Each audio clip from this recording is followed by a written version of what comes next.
What happened to her eyes? Oh no, I was gonna start the episode and I saw this. I've got your back. There we go. Fuck. By the way, man, I gotta ask, is there still some quests you have? Broly's asking if I haven't done quest in Skyrim. I streamed an 100% Masters difficulty Skyrim playthrough, and I'm pretty sure I did 99% of all the quests in the game. There were probably like maybe 1 or 2 or 3 that I mean I just couldn't find because it's hard to find all the quests. Anyways, we're kind of getting a little bit off topic. Hey, what's going on, dudes? My name is MrRhexx and we're back with some more Elder Scrolls Skyrim LorePlay. On the last episode, we obviously continued the Dark Brotherhood quest line, and we talked a little bit about the Imperial City, as far as, you know, how the actual Empire runs, the Emperor, the actual Council, and am I boring you? And I made a mistake on the last episode. I actually confused RK with, I believe it was either Zenithar or Standar. You know, that goes to show, right? There's confusion with the divines, you know, who is who does what, where they come from, and I want to talk about them because I really felt bad. I felt bad that I confused them. It's obviously it's kind of a common mistake. You know, it's very hard to confuse Akatosh with Mara, right? Like, they're so different in what they do and what they represent. There's just no way that you can confuse them, and it's very simple, right? But you know, like Zenithar, like, what does he do? Standar, what does he do? Yeah, RK, like, these guys are, I feel like they don't get talked enough, especially within the game. It's very rare to, like, actually have a conversation about Standar, like, what are his abilities? Does he have any Aedric Artifacts? You know, this sort of thing. I want to talk a little bit about them as a prelude to what will become the next future video, the next couple of LorePlay episodes. Like, I want to actually talk about every single one of those divines very in-depth, and I want this to be kind of like an introduction to that. Now, before we get on that, I guess we should probably deliver the amulet of the council to Mallory here, to Delvin, to figure out if it's actually legit or not. Stay out of trouble, or there's gonna be trouble. Those modern shops, man. Heart friggin' core. Oh, now you must be lost. Best you scurry off while you're able. The rat way, well, it has a habit of swallowing up the uninvited. Oh, I see. Well now, how is Astrid doing these days, huh? Tell her to stop by sometime. We can have a drink. Catch up. But we can discuss that later, yeah? What does the Brotherhood need? Let's see. Where did you get this? No, don't answer. I don't want to know. This is an amulet of the Emperor's Elder Council, specially crafted for each member. Worth a small fortune. Ain't something you give up lightly. Look, it ain't my business to tell the Dark Brotherhood its business, but if you killed a member of the Elder Council, you better believe. Buy it. This. An Elder Council amulet? Oh yes. Oh yes indeed. Oh, wait just one moment. Here is a letter of credit, usable by Astrid only, for any service or item I can provide, as per our standard arrangement. You bring that back to your lovely mistress, with my regards. Here we go. Letter of credit should be able to allow us to pay for what will be the remainder of this quest line. There's also, and I forgot to look this up, there's a quest here that we wanted to do inside of what is the dungeons of Riften. It was a miscellaneous one. I think it was Draven's bow, and I don't. We can try and find it. Let's see if we can actually.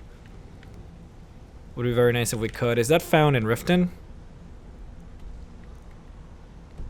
Apparently it is. It's gonna take me inside of the Thieves Guild. I don't know if I can actually go there. I need you to do me a favor, Dirge. There, wait, no, it doesn't. Cool. So let's start this conversation. I want to talk about RK a little bit because I obviously made the mistake on the last episode. It's the first one that that I specifically want to cover. So Arke is one interesting individual in the sense that we don't really know exactly where he comes from. He is the one who allegedly some people believe to have actually been immortal before he ascended into divinity, which is obviously where I was coming from on the last episode. Some theories state that Mara actually made him a god, because the thing about Arke is that he's the god of burial rites and, you know, life and death and rebirth and all of that sort of thing. Like the concept of being born into this world and then being taken out of it, like that's the domain of Arke. And that's actually the reason why in this theory Mara made him a god, because you see there was no one that could actually keep track of, you know, how many souls were being poured into this world and how many souls were taken away. No one was keeping track of this, and Arke, he was studying this concept. And I don't remember the name of the book. There's actually a book here in Skyrim that where you can actually read this story, but he was studying this book that talked about, you know, life and death, and he was dying. I believe he had the plague, Arke, being the one had the plague, and he asked Mara for more time to study this concept. And Mara was like, why should I fucking give it to you? You know what I mean? Obviously, probably better words than those, as would be, you know, Mara being the mother goddess or whatever, but he asked her, hey, can I have more time on this plane of existence? Like, I'm pretty close to figuring out the reasons why people die. And if you give me more time, I could study it and maybe teach people, you know, why it is okay for us to die. Like, why these things happen, which is important. You know, when people die, some tend to blame the gods for it, and obviously that's just not a good thing for gods to have blame be put on you. So he was asking Mara to give him some time and figure it out, and Mara, you know, after some dialogue, she rather gave him the ability to, you know, be a god, to kind of study this concept and then, you know, kind of make that be his thing, which is where he comes from, being the god of life and death. Other theories, however, which are very much just more interesting than that, say that he is actually the son of Akatosh.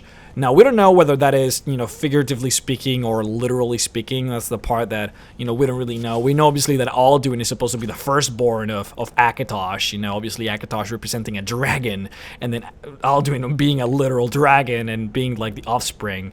You know what I mean? And all the siblings that come after that also being dragons.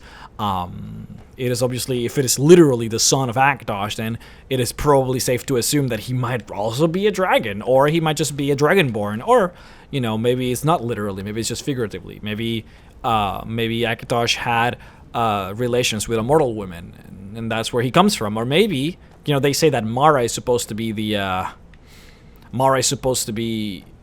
wife of Akatosh. Like, that's one theory that some religions, some cultures here in Tamriel believe. And obviously we know that Mara, there's a theory where Mara made him a god. So it would make sense for Akatosh and Mara to have conceived Arke as a baby and have made him a god, right? But you see why I find it interesting, right? Like the concept of what Arke is, because we don't know. Like he could very well be like that missing link on whether, you know, can humans become gods?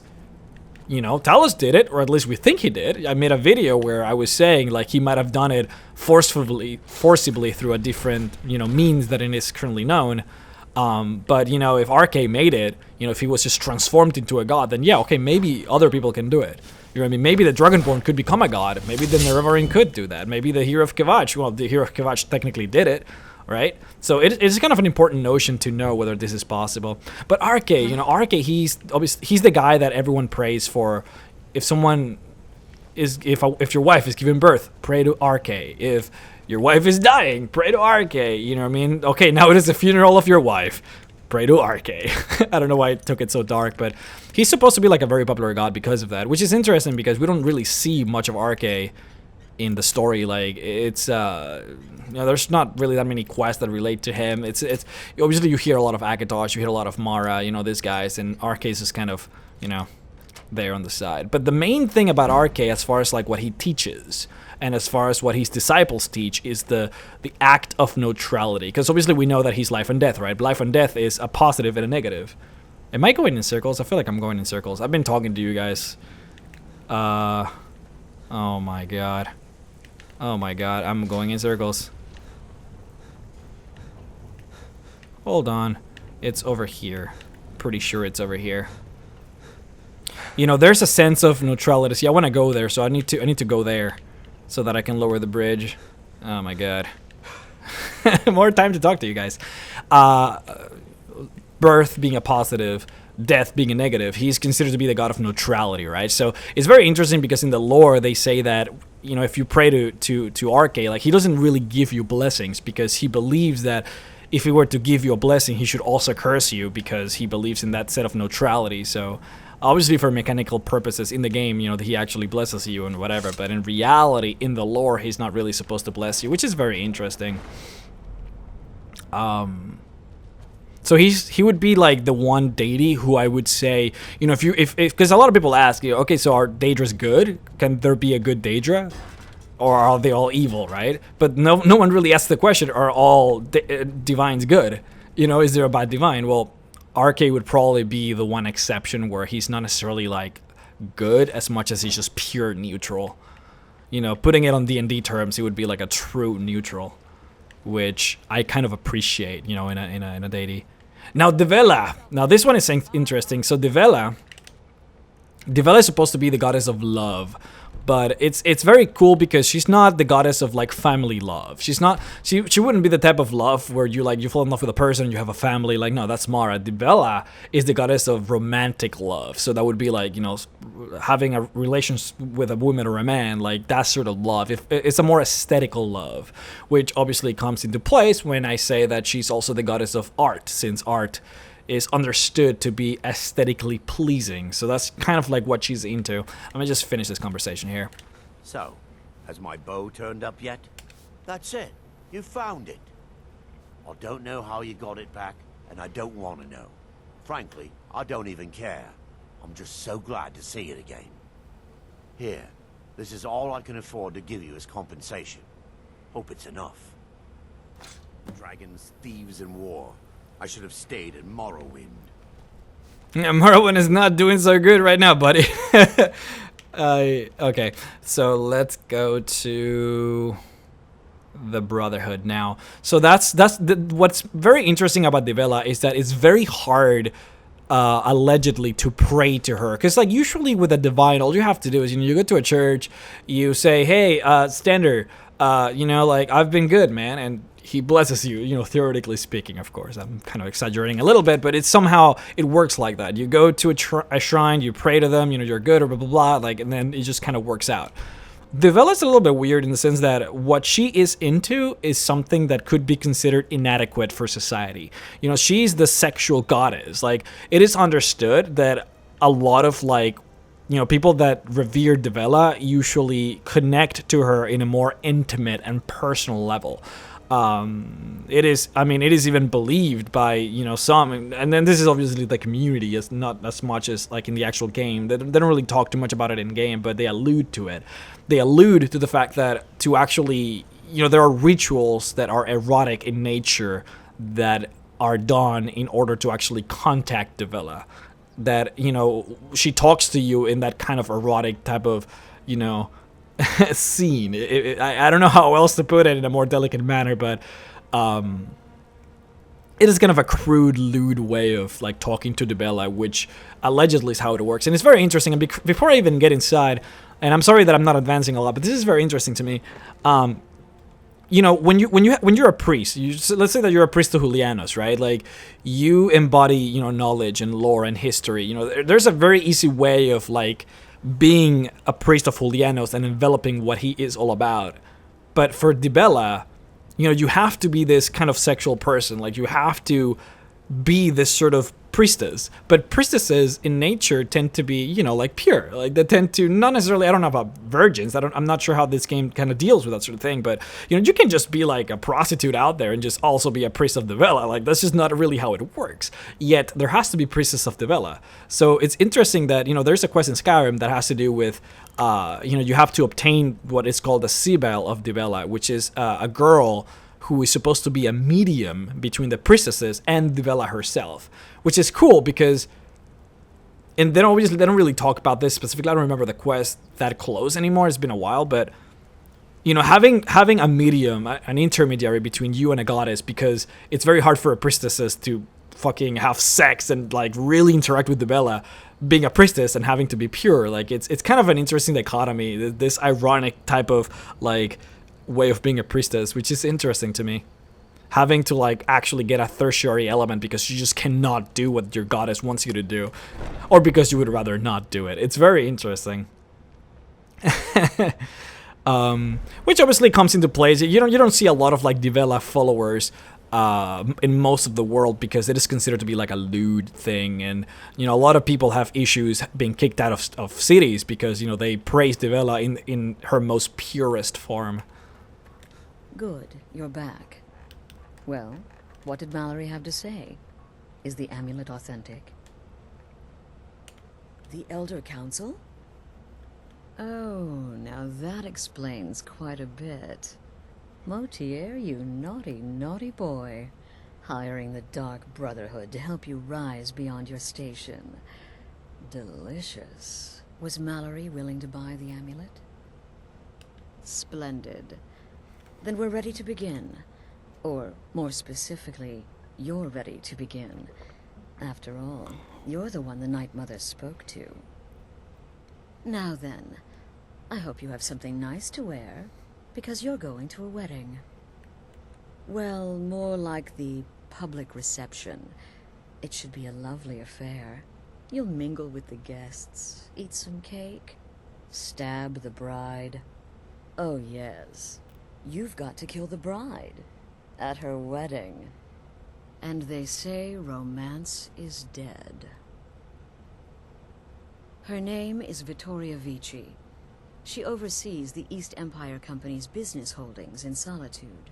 The wedding is being held in that city, at the Temple of the Divines. Her death will cause an uproar, which is exactly what we want. Vici is likely to address her guests frequently, as is the wedding custom. Kill her when she does that, and I promise you a significant bonus. Now go, and give my best to the bride. Watch yourself out there. The actual bonus is really just money. It's extra money, so it's not really a big deal. And for the most part, like, it doesn't really matter whether you do it or not. Nothing really changes, but we'll try and do it just for the sake of, you know, trying to complete as much as possible. Now, Julianos. We talked a little bit about Julianos. He's the god of, you know, wisdom, logic, lore, knowledge, history. Like, he's the book reader of... Have I gotten... No, I haven't gotten Solitude yet. Well, then we're gonna be in for a little walk here. Now, Julianos is one of a couple of divines which we don't really know too much about. Like, we know that he comes from the Nordic kind of ancestry.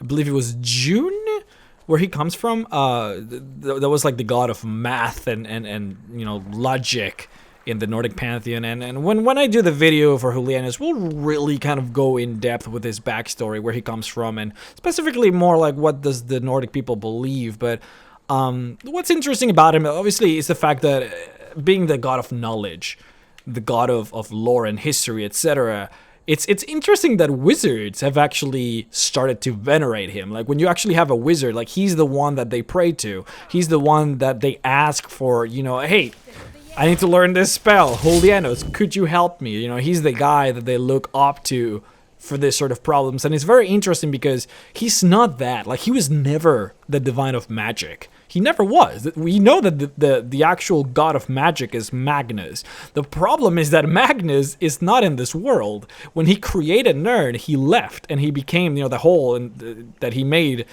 was the sun, blah, blah, blah. You know, he left the world. He's not here. So there's no one to actually pray to or ask for guidance when it comes down to magic. So it's interesting that Julianos has almost like taken that cape. You know, he has become that god of magic, even though that's not really what he does. And I find that very, very interesting, because there's really no one else. But the most important part of him, however, is the fact that he, you know, the people who revere him, the actual scholars of Julianos, are supposed to be the guys who take care of the Elder Scrolls, which obviously comes into play when you talk about lore and knowledge, etc. So, you know, if you were to go to the White Gold, you know, Tower, like, where the Elder Scrolls are supposed to be kept. I guess not anymore since they were blown away or whatever. And well, I think I'd mentioned that before, but yeah, like those are the guys who take care of those scrolls, the actual followers of Julianos.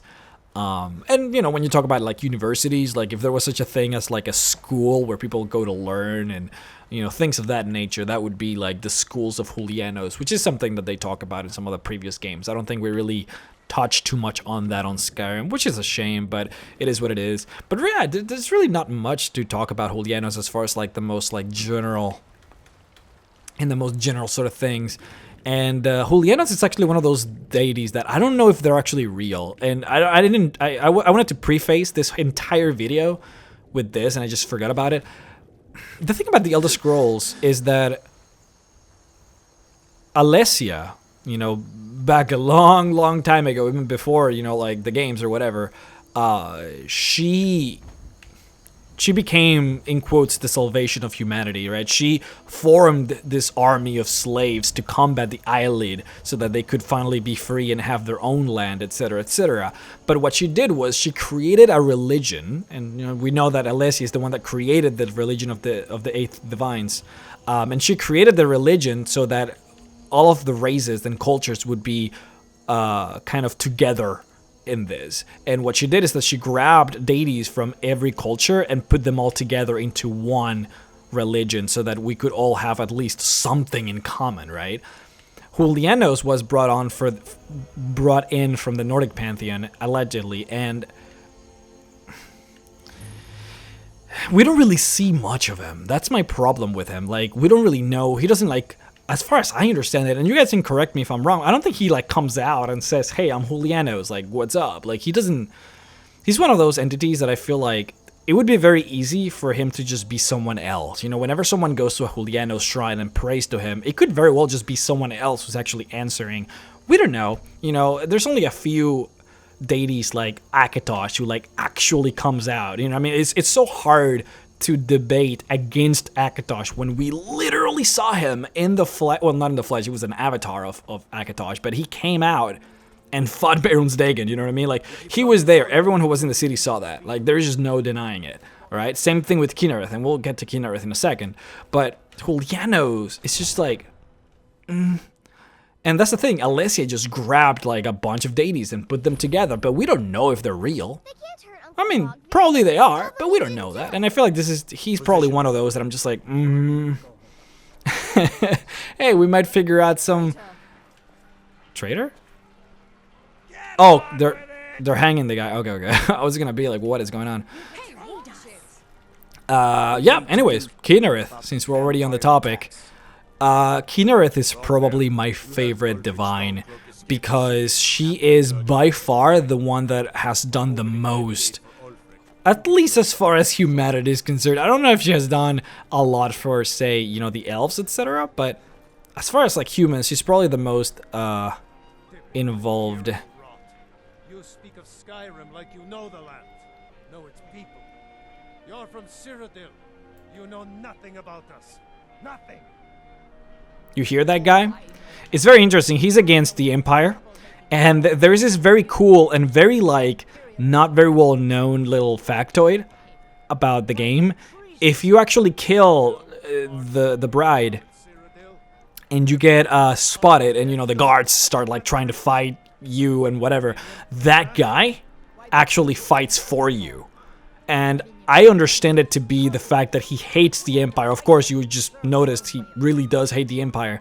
And he's from Riften, and Riften obviously sides with the Stormcloaks, which obviously comes into fact in this scenario. But he actually fights the guards alongside you, and most of the time gets killed because of that. But it's very interesting that the game's lore takes it that far, you know what I mean? Like, someone from Riften here in the city that actually hates the Empire, he actually fights for you against the guards if you kill the bride. Like, it's so cool. I find that so interesting.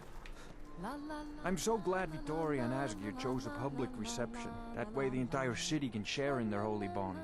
So before we start, I want to figure out a way to... I need to go up there, and it's been a long time. So let me see if I can find out the actual... Oh, this is where they are gonna do the speech. La la la la. Let's see. So I want to get like up there, and I think I do that. I don't remember. Hey, watch it. Is it up there? It might be. Because there are multiple ways of killing her. You know, you can use poison. You can use the frenzy spell to have like everyone attack her.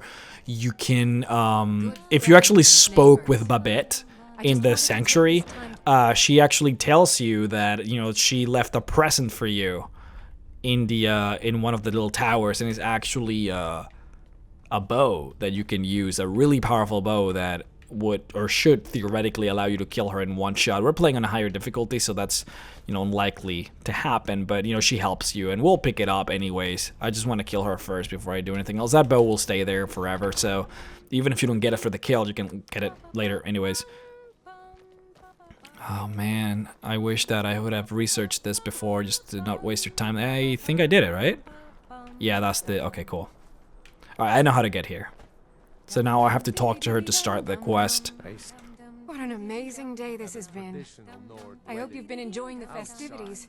I'm just so overwhelmed. Such kindness for me.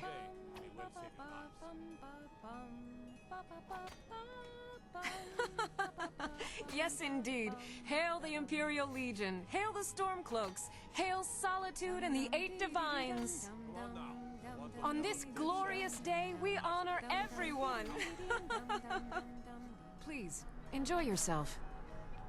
So by talking to her, you will trigger, or you should theoretically trigger the whole scene to start happening. So we'll just, you know, put ourselves in position, and I'll continue just talking about the Divines being the main topic. There won't be any questions today. I really just want to get through this topic as fast as possible. We don't really have enough time. Let's see.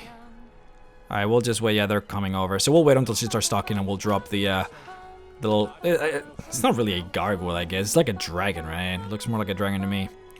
So Kynareth. Kynareth is amazing because she does everything. Literally everything she does, right? She's the goddess of... She was supposed to be the goddess of wind and, like, air, right? But in reality, she's the goddess of wind, air, the elements, fire, earth, you know, water. Here we go.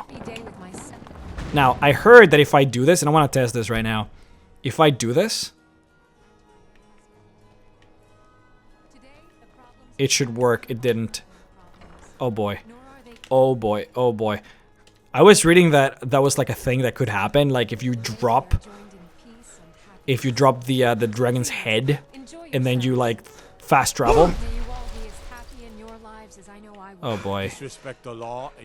Then she like ports with you. I think I may have lost the bonus here. Who's that just singing that shit? Yep, I lost it. Oh boy. Alright, we'll redo it.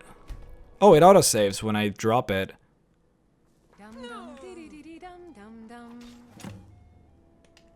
Alright, check this out, Because a lot of people have been asking me, how do I do this without getting wrecked by the guards. This is how you do it. Nope, that's not how I did it. That's not how you do it. I was too slow. I didn't actually sneak when I pressed it. And it's too late, because I already... well, the game auto-saved when I clicked it, and I wasn't sneaking when I clicked it, so it's too late now. And they hate me forever. Do I want to do it again? Apparently I cannot. It's been super saved, so it is canon. Let's skip it that way. Anyways, Kynareth. So she's supposed to like be the divine of literally everything, right? Freaking wind, the elements, right? Fire, earth, water, plants. Oh, I'm blocking out here. I just have to get into a place where I can actually speak. Oh no. But, you know, when you talk about a deity that actually cares about humans, like, she's the first one that is, like, right up in there. In fact, they say that when Lorcan was, you know, concocting his whole plan of, like, all right, you know what, let's just pull a couple of Edadas together. Let's make this planet. Let's create this, you know, this marvelous world or whatever. You know, Kynareth was actually the first Edada who was like, yeah, let's fucking do that. You know, like, I'm right there with you. In fact...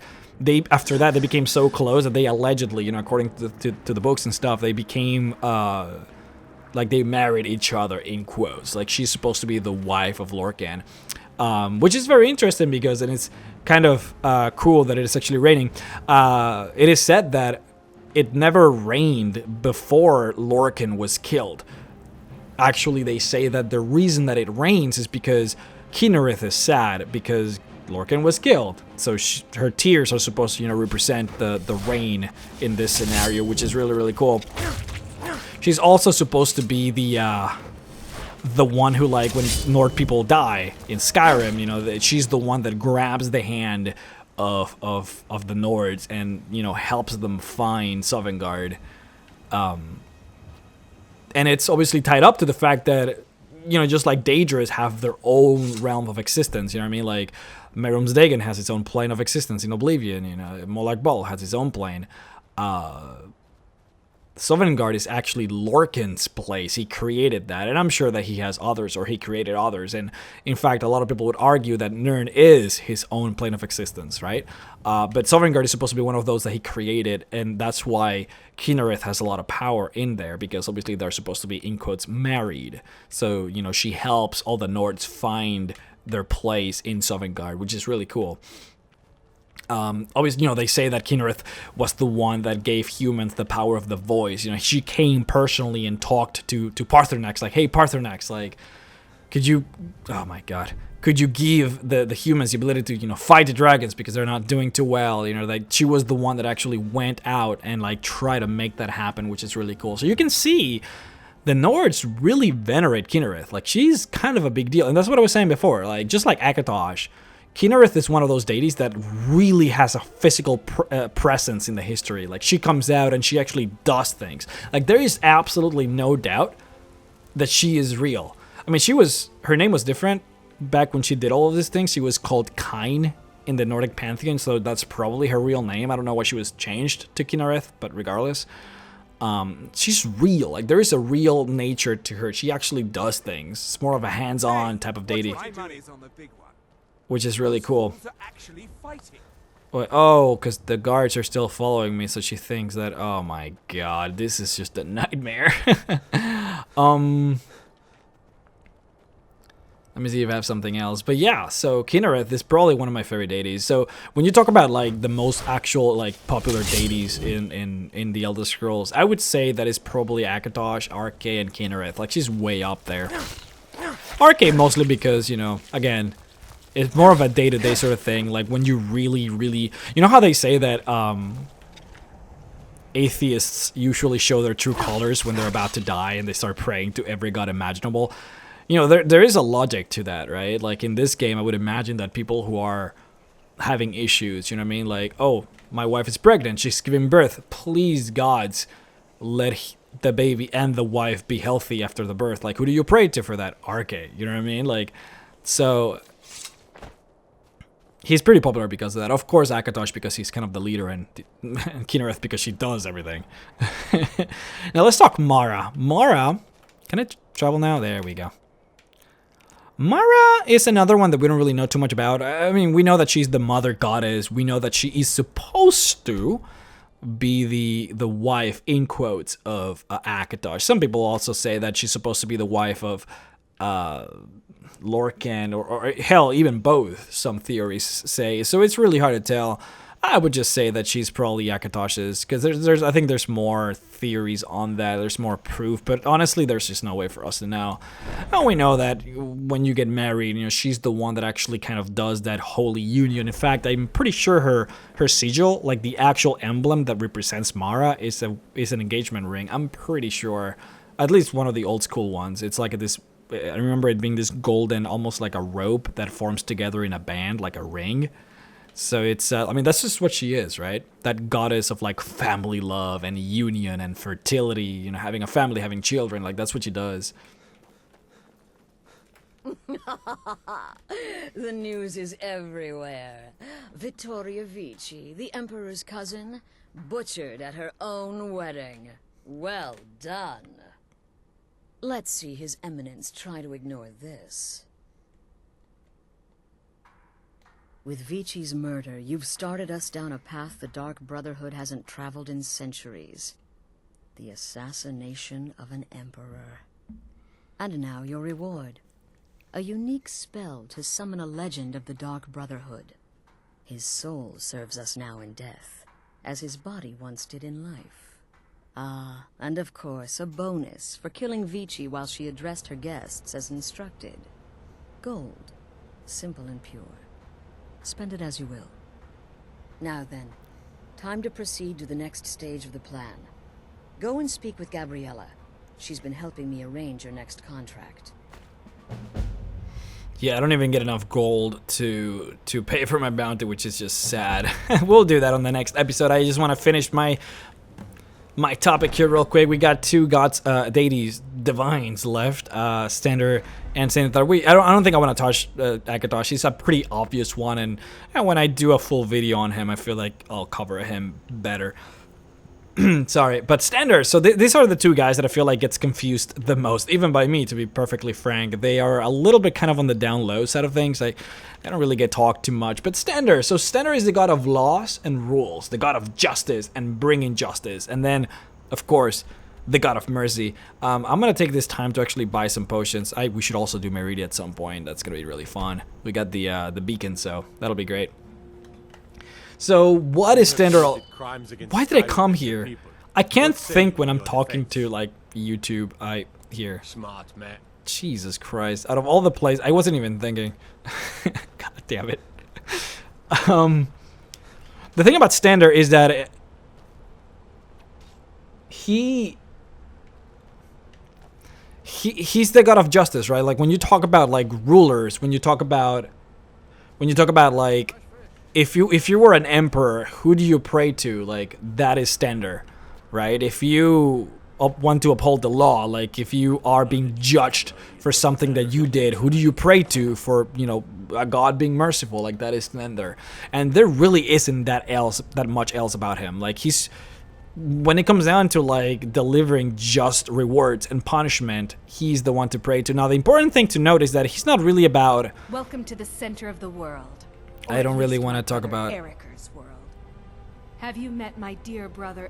Oh, if you're Oh my god. And if you're just looking to feel good, go get some spice. But I just want to buy from the store. There we go. Just leave me alone.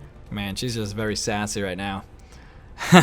The thing about Stander is that he's not really about like delivering justice, like in the pure sense of the word, like all right, so this guy robbed me, let's rob him. You know what I mean? Like that's not what he does. What he does is more like let's find a way to make both entities happy. Like he is the true definition of justice. Like let's make sure that if a person repents, if a person is truly sorry, let's make sure that we punish him, but in a way that is just and it's not just like too fucked up. You know what I mean? Like he's not gonna cut your hand for stealing. Like that's messed up, right? Like that's not what he does. What he does is maybe he would have you pay for it, right? The actual, or with a fine, right? You would pay for what you stole plus a fine or something. You know what I mean? Like there are ways to deliver justice in a way that is not terrorizing somebody, and that's what he represents, and that's why he's also called the god of justice, the god of mercy, which is where that comes from. The problem with that is that the the actual mortals of Nirn don't really quite understand that concept as much as obviously the actual god itself, and that's where the problem with the vigilance of Stander, which is obviously something that you see a lot here in this game, this kind of followers of Stander that actually go and kill people who kind of go against what they believe in. So what do they believe in? They believe in the concept of like, I'm carrying too much, I'm just carrying potions. They believe in, you know, destroying Daedras and necromancers and conjurers, you know, people that tend to be just generally evil. They believe in just straight up killing them, which actually goes very much away from what Stander actually wants you to believe. You know what I mean? Like you shouldn't just kill people for what they believe in, but the Vigilants are just kind of like doing their own thing, so to speak. And the last one before we end this video, Zenithar, which I believe was the actual guy that I confused RK with, if I'm not mistaken. I don't remember anymore. Cold won't be good for my crops. But so who's Zenithar? Zenithar is the god of commerce and wealth and hard work. Like he's the type of god that, like after a full day of hard work, like he would be the one that you would pray for your just rewards. You know what I mean? Like let's say that you're building a weapon, you're just smithing a weapon all day long. You know, you pray to him so that after your hard day's work is done, whatever comes out, it's gonna be good. Like, that's what he believes in. And he's a very interesting deity, because he's represented as a warrior, but as a warrior that doesn't fight. He's the type of warrior that believes that the only way to truly defeat your enemies is to work harder than them, is to like trade and do the whole like economy thing, you know what I mean? Like, work really hard and be honest. And by doing that, you would become a way better person than your enemy. And that's what's gonna make you succeed. Whereas for them, you know, like for example, say that the Empire is at war with the Albarian Dominion. How do you defeat them? Just be a better empire, you know what I mean? Like, open your trade routes, have a stronger economy, you know, have the elves, like, see how cool it is to live in the Empire and have them come to you instead of believing in them. Like, that's how he believes true victory lies. And that's cool, right? He's represented as a warrior that doesn't fight. Like, how cool is that? That's like the coolest thing ever.